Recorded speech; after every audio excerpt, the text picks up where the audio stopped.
بسم الله الرحمن الرحیم و به نستعین. بیننده های محترم تلویزیون ملی افغانستان، علاقمندان خوب برنامه والعصر، السلام علیکم و رحمت الله تعالی و برکاته. دوستان عزیز، باز هم خوشحال هستیم از اینکه در خدمت شما دوستان و عزیزان قرار داریم و برنامه تازه را از ورای امواج تلویزیون ملی افغانستان تحت عنوان والعصر شریف بر شما پیشکش میکنیم. دوستان عزیز، یکی از چیزهای مومن بهی ما ایمان داشتن به غیب است و جنت و دوزخ چیزهایی هستند که فعلا بر ما غیب هستند، ولی ما ایمان داریم که اونا هستند و موجودیت دارند. هفته گذشته در برنامه گذشته پیرامون نعمت‌های بهشت یا همون جنت ما صحبت‌های داشتیم. برنامه بسیار عالی داشتیم، مهمانان عزیز داشتیم، پیرامونش بحث کردیم، اما وعده هم کردیم که در هفته آینده باز هم پیرامون نعمت‌های جنت، آنچه در جنت هست، آنچه در جنت نیست، پیرامونش انشالله بحث میکنیم. در برنامه حاضر مهمانان عزیز و عالی مقدار همراه ما در استودیو تشریف دارن. جناب مولوی صاحب شمس الرحمن رحمانی. جناب مولوی صاحب خیلی خوش آمدین. زنده باشین. صفا آوردین. مانده نباشین. زنده باشین. بخیر باشین. و همچنان جناب استاد محمد کریم ادیب که ماشاءالله یکی از پژوهشگران جوان کشور ما هستند و تشریفشان در اکادمی علوم افغانستان است. جناب استاد خیلی خوش آمدین. صفا آوردین و مانده نباشین. ما امیدواری از این دارم که هموطنان عزیز ما از برنامه گذشته چیزکایی به یادشان حتما انشالله مانده باشه. نعمات بهشت را هر دو مهمان عزیز ما یاد کردن. ما یک چیز دیگر میخوایم از جناب استاد پرسان بکنم. استاد، از چیزهایی که در جنت موجود بود شما یاد کردین در برنامه گذشته، میشه اجمالا سر از وام یک مرور بکنین؟ پس در جنت چی نیست؟ بفرمایید. نحمده و نصلي على رسوله الكريم، اما بعد. اعوذ بالله من الشيطان الرجيم، بسم الله الرحمن الرحيم. ولكم فيها ما تشتهي انفسكم ولكم فيها ما تدعون. الآیه. نخست خدمت شما و مهمان گرامی و کارمندان تلویزیون ملی افغانستان و همچنان بیننده های برنامه والعصر، السلام علیکم و رحمت الله تعالی و برکاته. علیکم السلام و رحمت الله تعالی و برکاته. در بحث گذشته بیان شد که جنت مکان ابدی نعمتها برای بنده های مؤمن است. بله. و کافر از این نعمت الهی محرومند و حتی بوی بهشتم به دماغشان نمیرسه. و چیزی که انسان را به بهشت میبره ایمان، تقوا، عبادت و پرهیزگاری هست. بله، اعمال صالحه. و در بهشت هر آنچه که انسان ضرورت داره، نیاز داره، بالاتر از ضرورتها و نیازها و تحسینیات دنیا به مراتب بالاتر و زیباتر وجود داره. و قرآن کریم هم میفرماید که ولکم فیها ما تشتهی انفسکم ولکم فیها ما تدعون. آنچه که نفس شما آرزو میکنه، آنچه که در نفس شما اشتها میآید، همه در بهشت مهیا میشه و هست. یعنی در دنیا که انسان اگر ضرورت داشته باشه به پول نیاز است، پول پرداخت میکنه، حبوبات، میوه‌جات، سبزیجات، البسه، همه چیز را به دست میاره.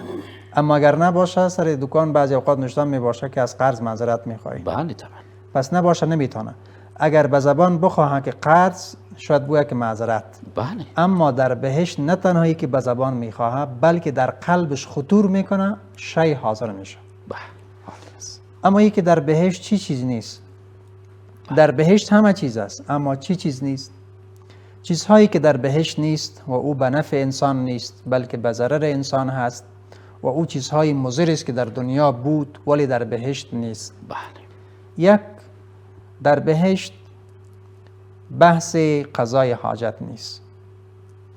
انسان هرچندی که میخوره و مینوشه، اما دور از جنت، دور از زیبایی ها و طرحهای جنت، در جنت جای قضای حاجت و رفع حاجت نیست.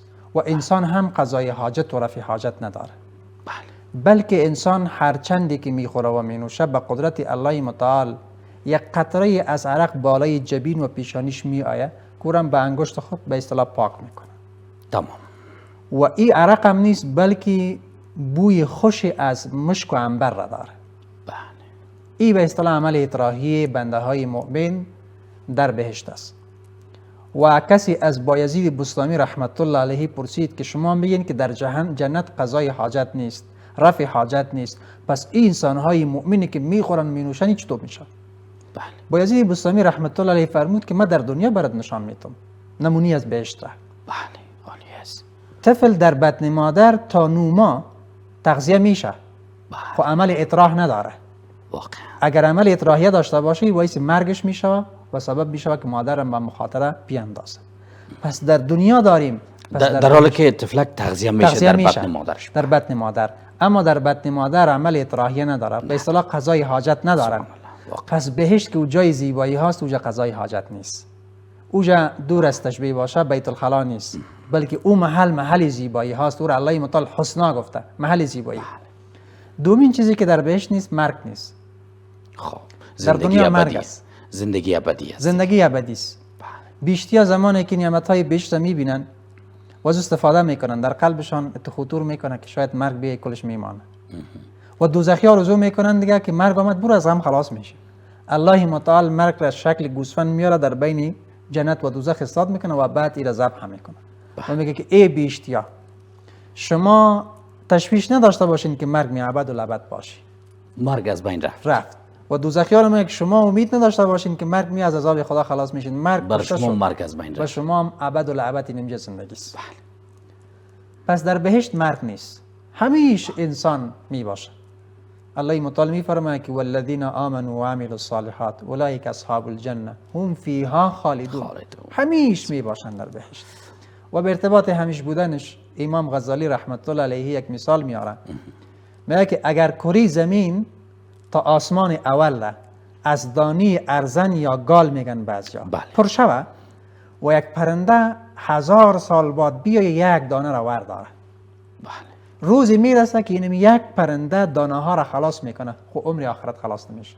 سبحان الله. یک تشبیه است که به عقل خود جور نمیاد، به عقل که زمین تا آسمان دانه ارزن شوه یک مر 1000 سال بعد بیا یک دانه را ورداره، خب دانه یک روز خلاص میشه. اما زندگی ابدی پایان یافتنی نیست. بسیار. سیومین چیزی که در بهشت نیست دشنام نیست، لو لحب نیست. سبحان الله. لا تسمعوا فيها لاغیه. الله متعال میفرماید که دوجه لو لحب نیست. در دنیا دو میزنن، فاش میگن، همدیگر را توهین میکنن، تقبیح میکنن، اما در بهشت دو زدن و دشنام زدن نیست که کسی را فاش بگویه، دشنام بده و یا به اصطلاح دروغ بگویه و یا لو لحب از زبانش خارج شود. چهارم در بهشت آبی بینی نیست. بله. که در دنیا انسان از بینی خود بعضی اوقات به تکلیف می باشه، خصوصا ماه بهار که داخل می شود یا خزان می آید، بنابر تبدیل موسم که زکام و گپسان پیدا میشه. پس می بینی که اطفال هم به تکلیف است، خانواده هم حتی بزرگا به تکلیف می باشه. پس این پاک کردن و تکلیف شدن یک نوع مصیبت است برش. اما در بهشت آبی بینی نیست که انسان به تکلیف شود پاک کنه. اون محل پاکی است، اون محل زیبایی است، اون محل حسن است. پنجم چیزی که در بهشت وجود نداره او بحث خواب است. در دنیا انسان ها خواب میشن اما در بهشت خواب نیست. چرا در دنیا خواب میشن؟ به خاطر که در دنیا کار است، در جنت کار نیست. بله.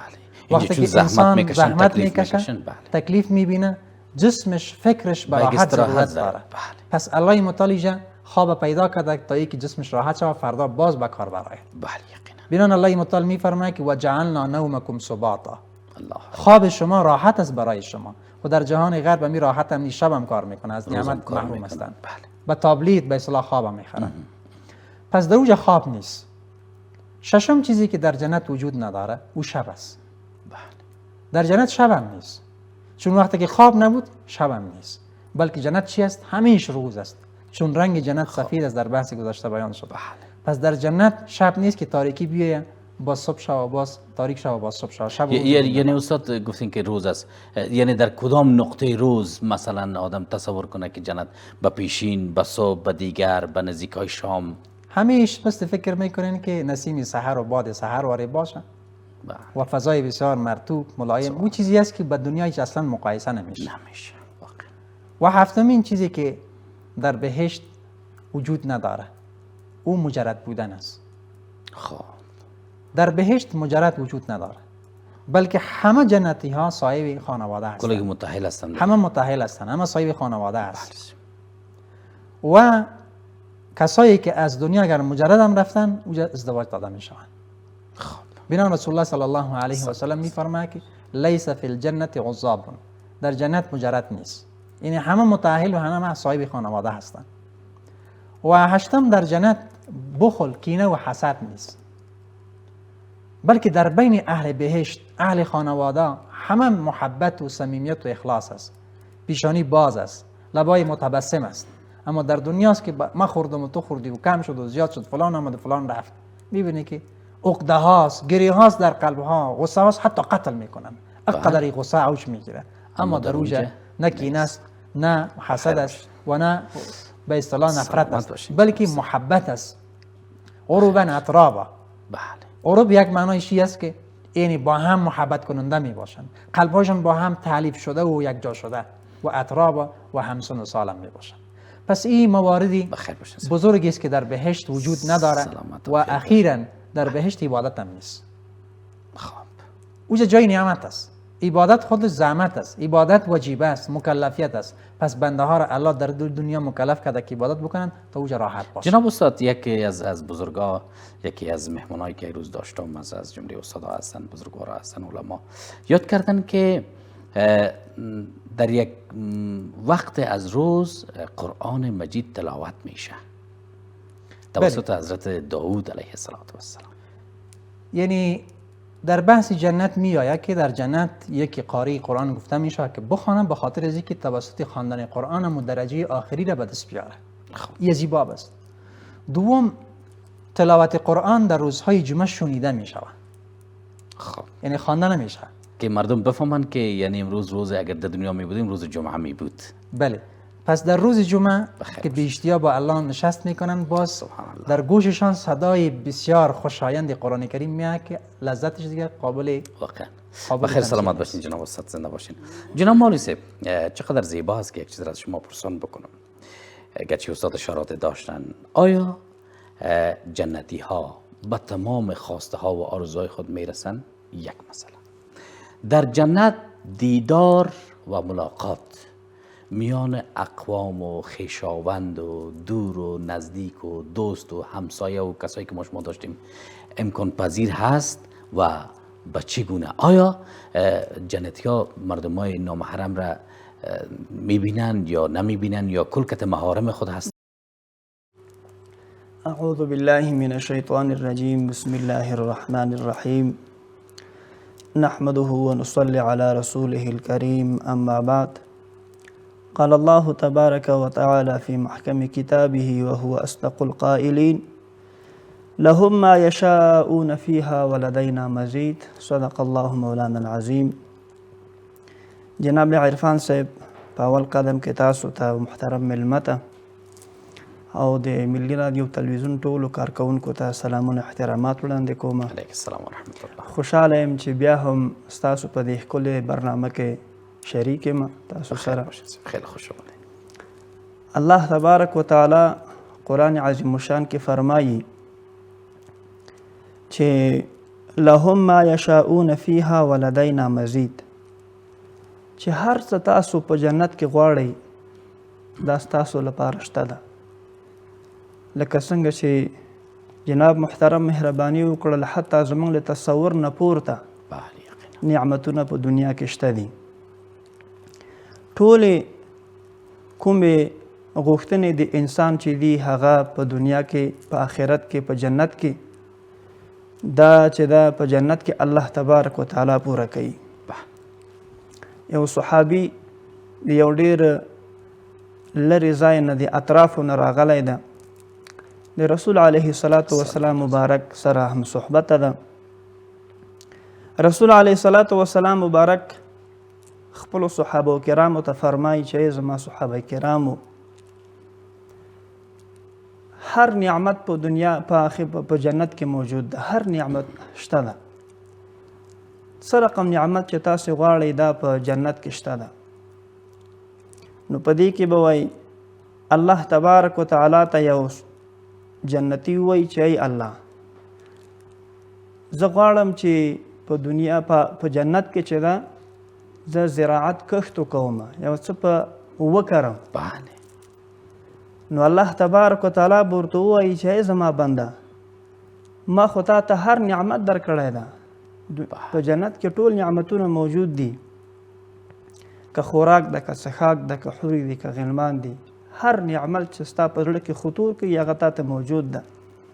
نو دی به ورته ووایي چې الله زما شوق ده، زما شوق ده چې زه یو څه په جنت کې وکړم. نو همدغه ده وایي چې الله تبارک وتعالی به ورته ووایي چې وشینده تخم وشینده. چې کله دی تخم وشیندي په همغه دقه کې به دا تخم راشین شي، زرغون به شي او پوخ به شي او همدا رقم وبریبلی شي او بیا به لکه د غرونو غوندې داسې ډیری د غنمو که د هر شي د کرلي وي هغه به ودرېږي. نو بیا به وایي الله تبارک وتعالی ورته ووایي چې ای بني آدمه ډیر حریص یې، ځکه چې ته په جنت کې هر قسم نعمتونو سره مخې، خو اما دا ده چې ستا حرص اوس هم زیات ده. نو دغه کوم کس چې د لرې بانډې نه یا د لرې اطرافو نه د کوم مېلمه چې راغلی د رسول علیه الصلاة والسلام مبارک مجلس کې ناست نو بیا د یو خوشطبي وکوله. رسول علیه الصلاة والسلام مبارک یې ورته ویلې وایي ای رسول علیه الصلاة والسلام مبارک دغه کس چې دا خواهش لري چې زه به غنم وکرم په جنت کې دا به یا د انصارو صحابو څخه یا به د مهاجرینو صحابو څخه. نو وایي ځکه چې دوی دهقانۍ ته وزګاره دي او موږ مال څرولو ته وزګاره یو. نو وایي رسول علیه الصلاة والسلام مبارک وخندلې. نو دا وایي هغه څوک دي چې دا به د انصارو صحابو څخه وي او یا به د مهاجرو. نو مطلب دلته دا و جناب عرفان صاحب چې حتی یو انسان په جنت کې کښت ته ضرورت نه لري، اما بازم وقت دلش میخواهد هر څه چې الله متعالی رو برش برآورده هر څه چې زړه غواړي الله تبارک وتعالی ورته مهیا کوي په جنت کې. نو همدا رقم رسول علیه الصلاة والسلام مبارک بل حدیث کې فرمایي چې ای یا عبد الله ای د الله تبارک وتعالی بنده چې کله ته الله تبارک وتعالی جنت ته داخل کړلې، چې کله ته الله تبارک وتعالی جنت ته داخل کړلې نو ټول څومره نعمتونه چې په دې دنیا په جنت کې دي دا به ټول الله تبارک وتعالی تا ته درکړي. داسې یو نعمت به نه وي چې هغه به الله تبارک وتعالی تا ته نه وي درکړی. نو څومره نعمتونه د جنت چې دي دا ټول الله تبارک وتعالی د خپل بنده مسلمان لپاره مهیا کړي دي.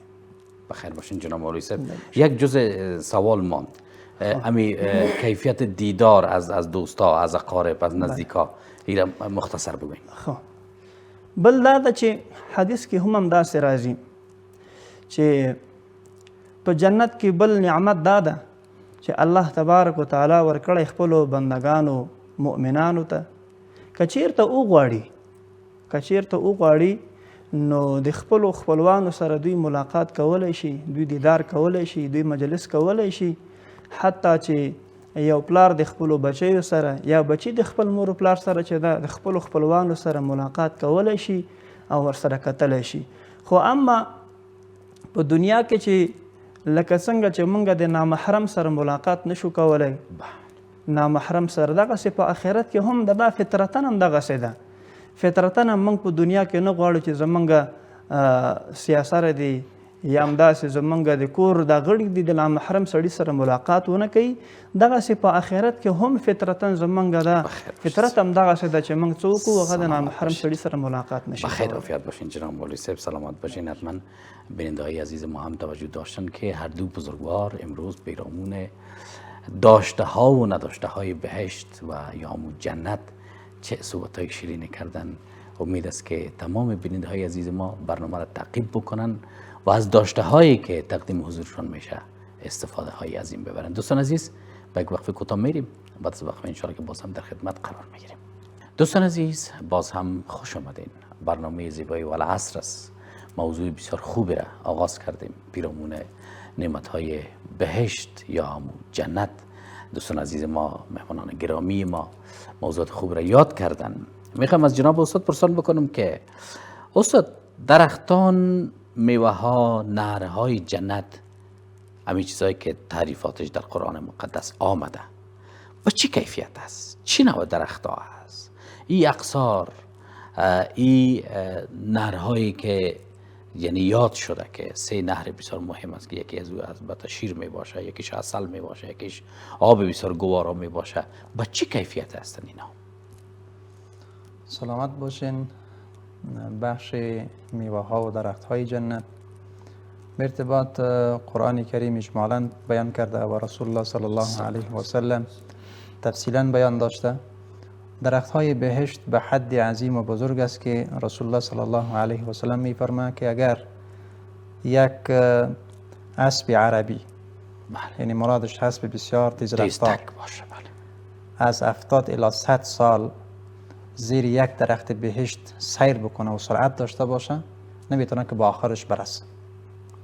پس یک درخت قدر عظیم و بزرگ است. و درخت های بهشت ساقه هایش از طلا و نقره است. و میوه طوری که تولید میکنه، یک درخت بهشت 72 نوع میوه تولید میکنه. یک درخت. و باز هر دانه میوه درخت بهشتی با دانه دیگیش در لذت و در طعم تفاوت داره. و طوری است که بنده وقتی یک دانه را اگر استفاده میکنه، دانه دوم با دانه اول در مزه و طعمش، در لذیذ بودنش تفاوت داره. در رنگ ظاهرا معلوم میشه که یکسان شاید باشه، اما حتی اما یک رنگ هم در نوع خودش باید لذیذ فرق میکنه و تفاوت داره. و اوتو به متشابهه، الله متعال فرمایه که برش مشابه داده میشه و در ظاهر، ولی در باطن و در کیفیت و ماهیتش باز مزیش بیشتر و شیرینتر و خوبتر از دانی قبلی می باشه.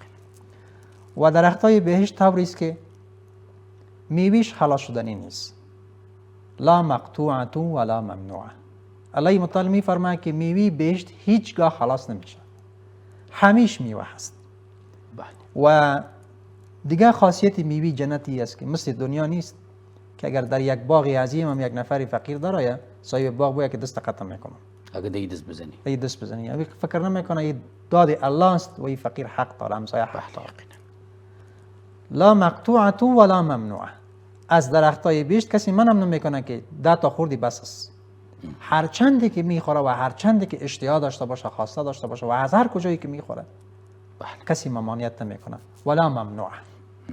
و دیگه خاصیت درخت بهشتی است که این تو نیست که مثل دنیا واری درخت بازی بکنه، با خاطر میوه چیندن، میوه خوردن بلند شوه، تکلیف شوه. چون وجه دار تکلیف نیست، وجه دار راحت است. وقتی اشتیایش میآید که من میوه میخورم، زردآلو میخورم، شفتالو میخورم، هر چی که اشتیایش بیاد به زبانم نخواه، آن واحد درخت بهشتی برش با این میشه پیش ریش میآید و این میوه خود را میگیره، درخت پس به جای خود میره.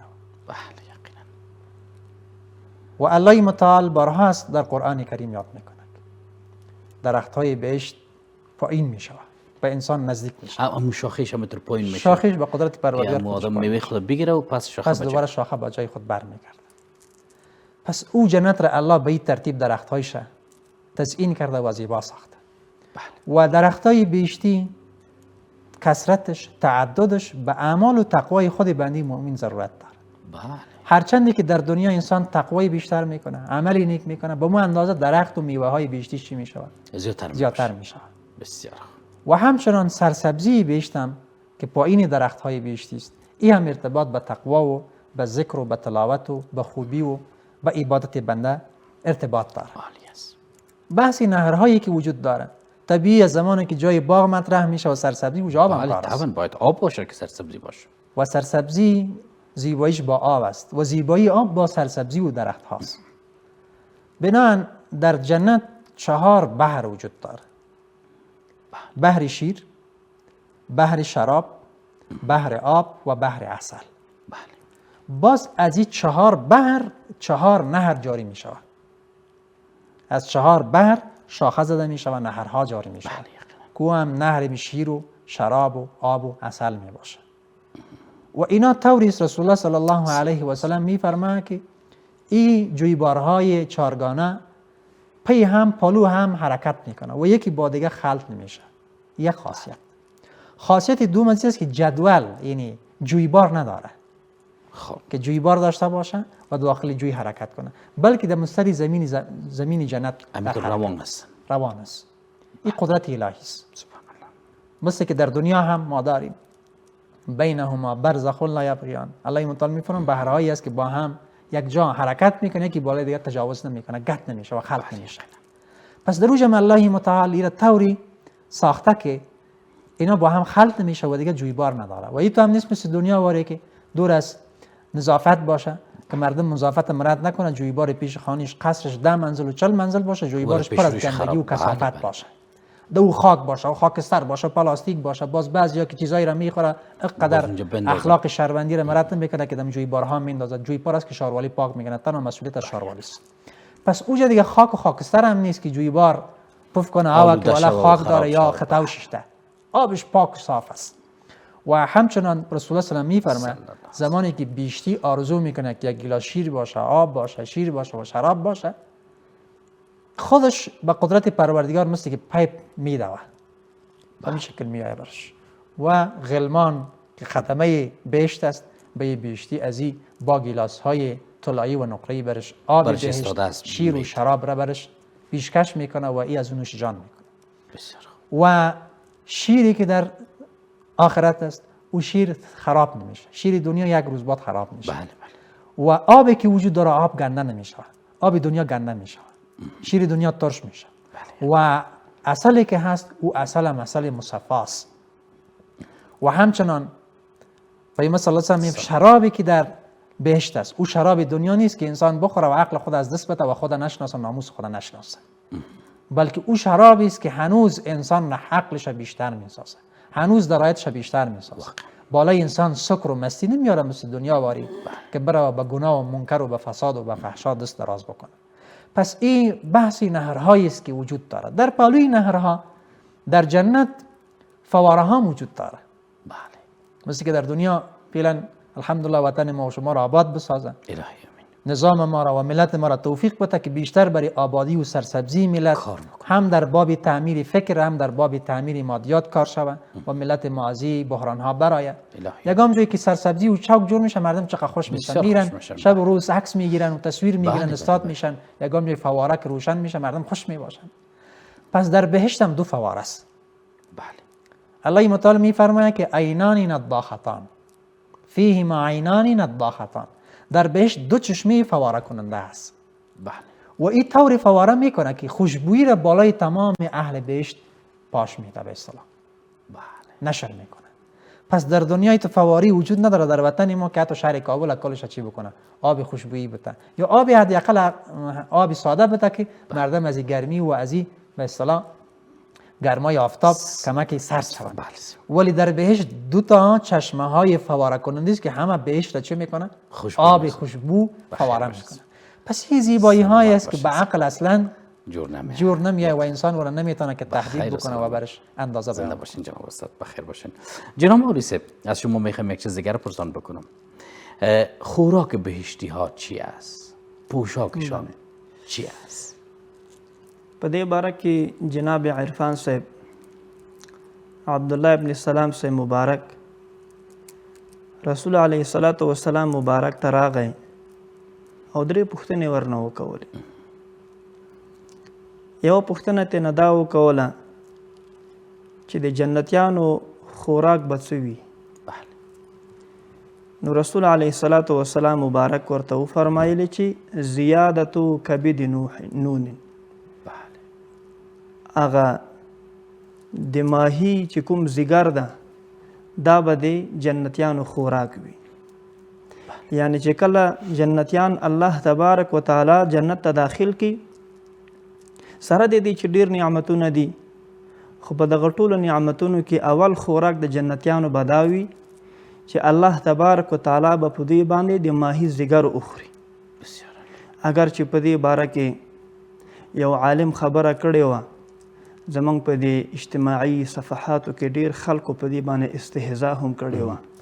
دا حدیث د رسول علیه الصلاۃ والسلام مبارک ده چې کله جنتیان الله تبارک و تعالی جنت ته داخل کی نو الله تبارک و تعالی به په دوی باندې د ماهی هغه ځیګر به الله تبارک و تعالی ور باندې وخوري. او بل حدیث کې بیا رسول علیه الصلاة والسلام مبارک داسې هم فرمایي چې ينحر لهم ثور الجنة، الله تبارک و تعالی به څوک په دغه جنتیانو باندې به د غویي غوښه به الله تبارک و تعالی ور باندې وخوري چې هغه ډېره لذیذ او ډېره خوندوره غوښه ده.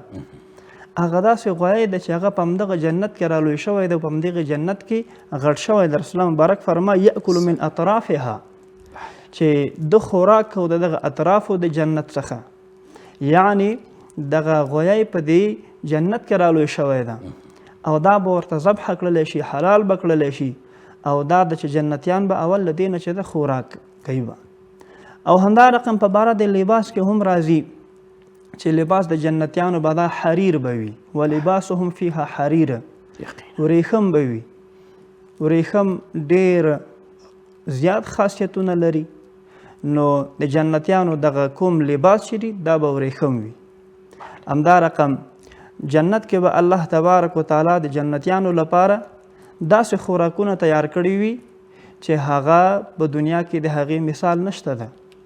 دنیا کې داسې خوراکونه به چې کېدای شي شاید ما ورته نه وي کړي، شاید ما ورته د خوراک هغه زمینه نه وي میسره شوي، خو اما په آخرت کې به الله تبارک و تعالی د جنتیانو لپاره چې څه یې زړه غواړي الله تبارک و تعالی به ورته مهیا کړي وي.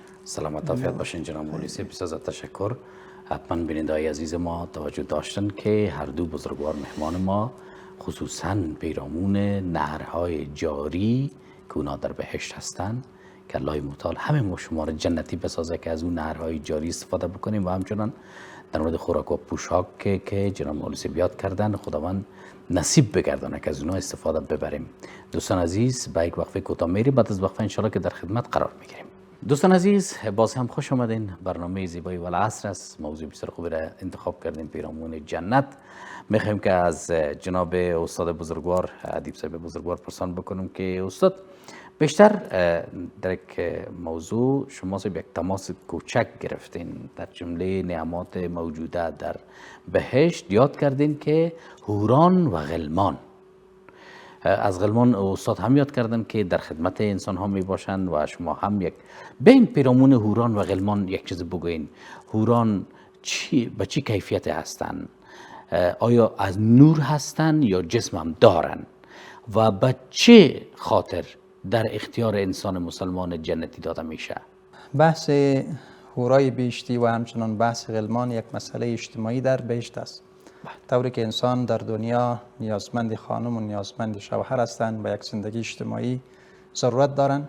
بنان الله متعال در بدیل عباداتی که بنده های مؤمن در دنیا انجام میده براشان خدمه در بهشت قرار میده. کو خدمه بحث حورای بهشتی و همچنان بحث غلمان هست.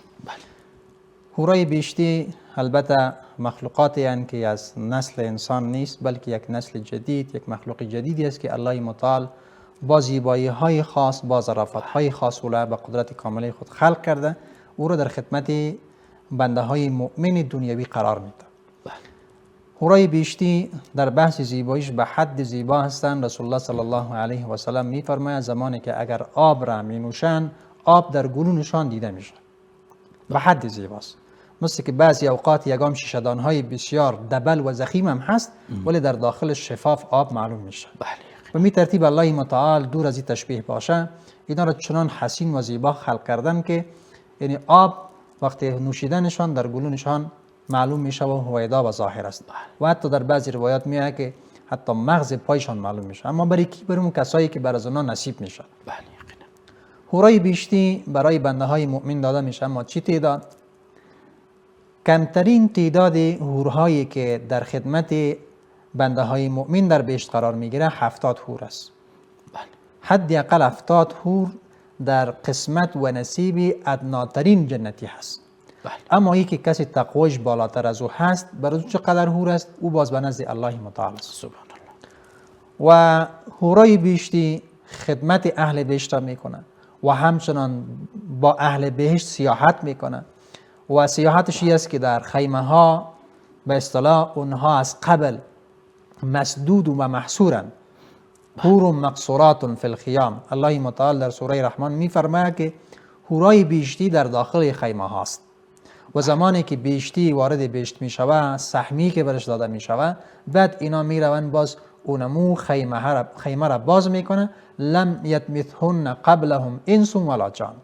که پیش از اینمی صاحب حورها، امی بنده جنتی، هیچ کسی از انس و جن به او نرسیده، به او لمس نکرده، به او ندیده. سبحان الله. پس این اشاره به این است که زن ناموس است و ناموس محفوظ است و مستور است. حتی در بهشت هم حورا مستور است که او را کسی دیده نمیدانه.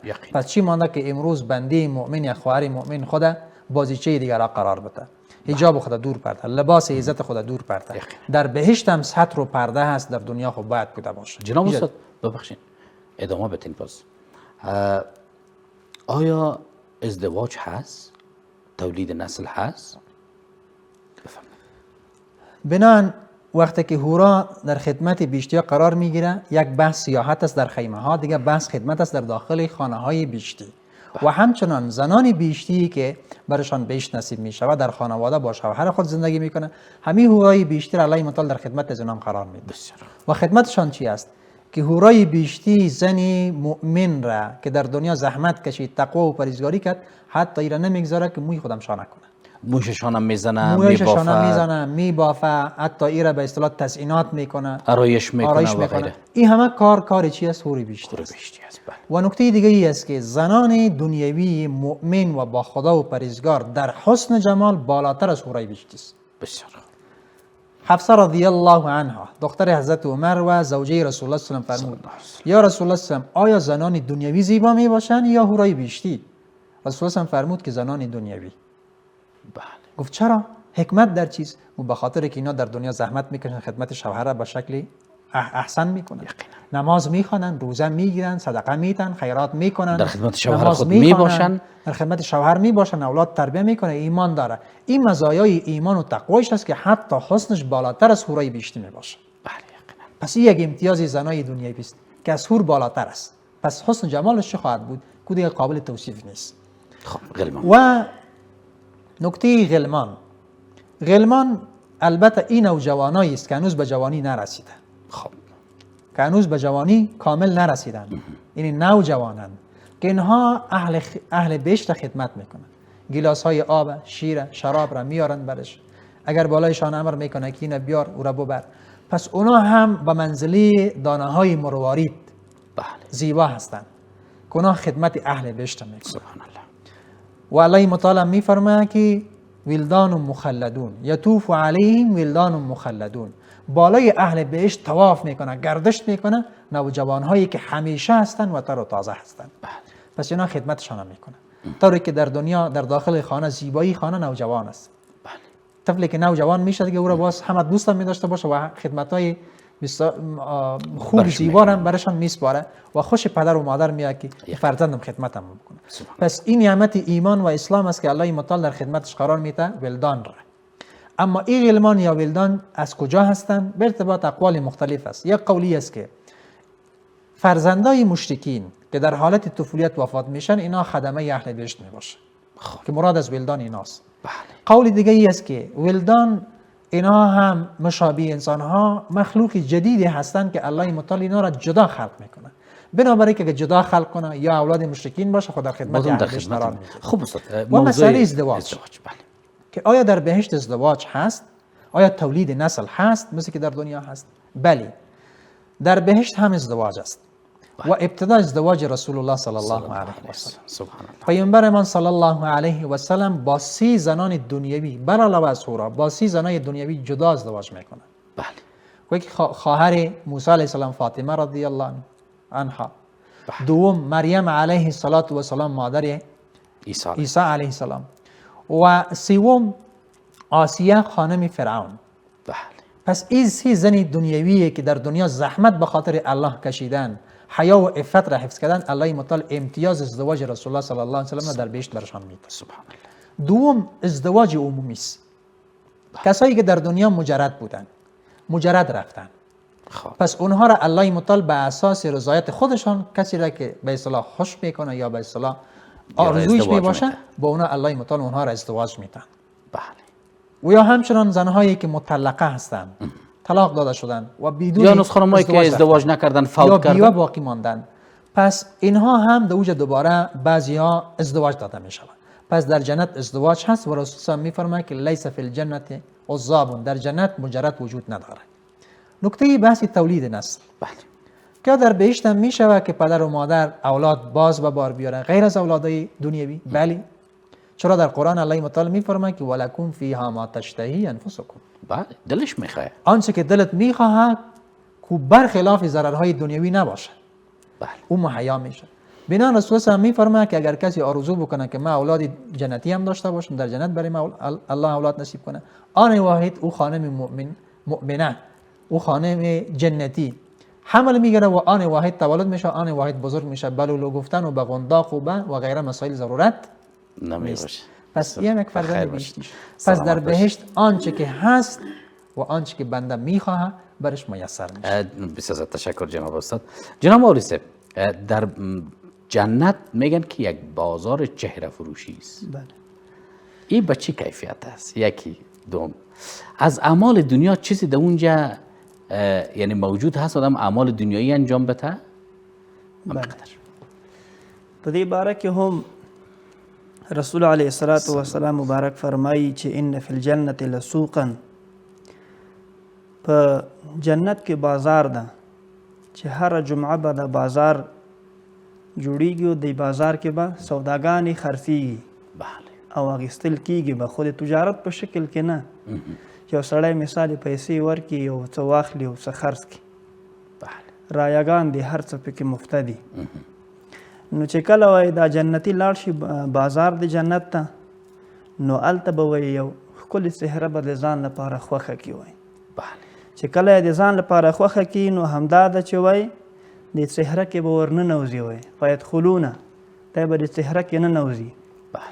چې کله وایي دی ننوته، دی به بیرته جنت ته راشي. وایي چې کله بیرته جنت ته راشي نو دلته به حورې ورته ووایي چې والله زمونږ د قسم په الله تبارک وتعالی باندې وي چې ته له مونږ نه تللی جنت بازار ته چې تللی او بیرته راغلی، مونږ له تا نه بل ښایسته نه ده لیدلی. یعنې ستا په دې ښایست کې الله تبارک وتعالی نور هم اضافه والی راوستی. الله اکبر. همدا رقم دغه جنتی به د حورو ته ورته وایي چې زما د هم قسم په الله تبارک وتعالی باندې وي چې نن ما له تاسو نه بل ښایسته مخلوق نه ده لیدلی. الله تبارک وتعالی ستاسو په دې ښایست کې نور هم چې د اضافه والی راوستی ده.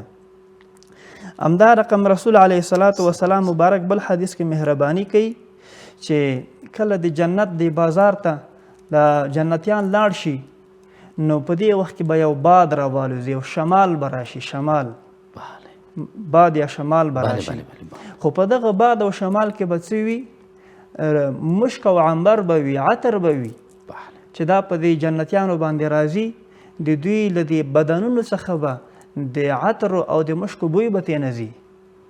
د دوی د بدن څخه به د عطر او د مشکو بوی به ترې نه ځي او دوی به چې شي کېږي نور به الله تبارک وتعالی دوی معطر وګرځوي. نو یقینا په جنت کې بازار شته ده، خو داسې بازار نه چې هلته څه وکړئ موږ اخیستل خرڅول په پیسو یا په پول باندې وکړو.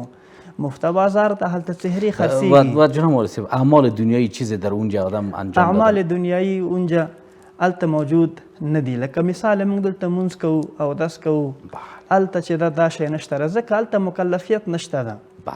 دلته چې کله یو انسان 7 کلو ته یو بنده د الله تبارک وتعالی 7 کلنۍ یا 10 کلنۍ ته ورسیږي نو دی مکلف کیږي. دی به خامخا مونځ به کوي، اودس به کوي، روزه به نیسي، دا اعمال به کوي. خو اما حتی چې دا اعمال نشته دي هلته. هلته دار مکافات ته، هلته چې مونږ څه کړي دي په دې دنیا کې چې مونږ څه کړي دي هلته به الله تبارک وتعالی مونږ ته بدله راکړي. بخیر، سلامت و عافیت باشین. ما فکر میکنم که جناب استاد کدام سخن دارن، بفرمایید. یک نکته را اشاره بکنم که در سوالا مطرح شد ولی فکر میکنم که باقی ماند. بحث دیدار و مجالسه اهل بهشت. بله. اهل بهشت با هم مجالسه میکنن، دیدار با هم دارن، بالای تختهای بهشتی میشینن، حتی در فضای بهشت پرواز میکنن و در فضای بهشت بالای تختها هم دیگر روبرو میشینن و میبینن. الله متعال میفرماید که اهل بهشت روبروی با هم بالای تخت‌ها و کوچای بیشتی میشینن و همدیگر را میبینن. و همچنان میمونه بحث محارم. الله متعال در موجم غیرت و حمت را خلق کرده و قرار داده که هیچ مرد نامحرم زن نامحرم به چشم دیده نمیتونه. این الله این سیستم چشم را طور عیار کرده که ناموس و خانم خود را میبینه، خود دیگران را نمیبینه. پس از این جهت الله متعال برای حوران به می ترتیب برای زنای بیشتی میشه جور کرده که اونا میتونن که محارم خود را ببینه، دیگران را نبینه. الله متعال میفرماید که فیهن قاصرات الطرف، در بهشت زنهایی هستن که چشمایشان کوتاست. چه معنا؟ یعنی غیر از محارم خود دیگران را نمیبینه. و دیگه بالای تختای بیشتی میشن در فضای بهشت چکر میزنن. و حتی در حدیث میفرماید پیامبر اسلام که به اندازه مسیر 40 سال راه این تخت از فضای بهشت بلند میشود به سوی بالای بهشت و حتی نظارت میکنه پایین و حتی اهل دوزخ را میبینه. و حتی بالای اهل دوزخ بالای تختای نشسته چه میکنن؟ خنده میکنن. که شما خود در دنیا بالای ما خنده میکنین که مسلمان دهشت افغان است، اسلام دین تروریسم است، اسلام ای است او است، اسلام دین وحشت است، پیغمبر را وحشی میگفتین علیه بالله. انواع نسبت ها را میکنین. امروز دیدین نتیجه را که ما در کجا هستیم و شما در کجا هستید. بخیر باشید. سلامت عافیت باشین جناب استاد. حتما بیننده عزیز ما هم توجه داشتن که موضوعات بهشت، موضوعات جنت، نعمت‌های جنت همینقدر شیرین و گوارا هست یاد کردنش و شنیدنش که حتی نمیخواستم که برنامه را با پایان برسانیم که هر دو دوست عزیز ما، مهمانان گرامی ما پیرامون جنت صحبت بکنن و دمی هوا و دمی فضا باشیم. خوناگزیر هستیم چون که وقت برنامه ما با پایان رسیده. تشکر میکنم از جناب مولوی صاحب رحمانی که امروز مهمان ما بودن و تشکر میکنم از جناب استاد بزرگوار که امروز در بحث با ما شریک بودن. دوستان عزیز تشکر میکنم از شما هم که تا هنوز با ما هستین. خواهشی است که تمام برنامه‌های تلویزیون ملی افغانستان رو ببینین، خصوصا برنامه والعصر مبارک را حتما تعقیب بکنین. موضوعات بسیار خوبی را انتخاب میکنیم، چیزایی که ندیدیم و نشنیدیم و سرش بحث هم نشده، سرش بحث میکنیم. انشالله که یگان چیز کار از ورای عظیمی داشته های برنامه یاد بگیریم. دوستان عزیز تا بحث دیگه و هفته آینده خداوند یار و یاور همه ما و شما باد. الهی به سلامت باشید.